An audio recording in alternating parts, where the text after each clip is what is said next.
গঙ্গাসাগর নিয়ে কেন্দ্রের অবহেলা, কেন্দ্রের বঞ্চনা অভিযোগ তুলছেন মমতা বন্দ্যোপাধ্যায়। এক্স হ্যান্ডেল পোস্টে কি লিখছেন তিনি? গঙ্গাসাগরে কেন্দ্রের অবহেলা প্রসঙ্গে কোন প্রেক্ষিতে তিনি বলছেন? আবির রয়েছে আমার সঙ্গে ফোনে, বলতে পারবে আবির? দেখো, মনে করা হচ্ছে সেটা হচ্ছে যে গঙ্গাসাগর মেলার যে আগে বারবার ধরে গঙ্গাসাগর সেতু বারবার ধরে আলোচনাতে এসছে এবং রাজ্যের তরফ থেকে বারবার কেন্দ্রকে বলা হলো গঙ্গাসাগর সেতু তৈরি করার ব্যাপারে কেন্দ্র কোনো আগ্রহ দেখায়নি।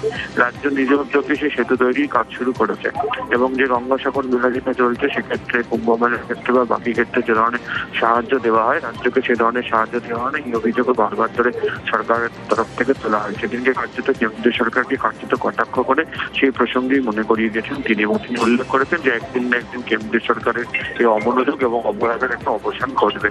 যে পরিস্থিতি তৈরি হয়েছে, শরণার্থীরা আসছে, বিভিন্ন ধরনের ব্যবস্থা রাজ্য সরকারের তরফ থেকে করা হয়েছে এবং তার প্রেক্ষিতে গোটাটাই যে রাজ্য করছে, কেন্দ্র যে কোনোভাবে সাহায্য করে না, সেই প্রসঙ্গ এদিকে হ্যান্ডেল করতে মনে করিয়েছেন মমতা বন্দ্যোপাধ্যায়।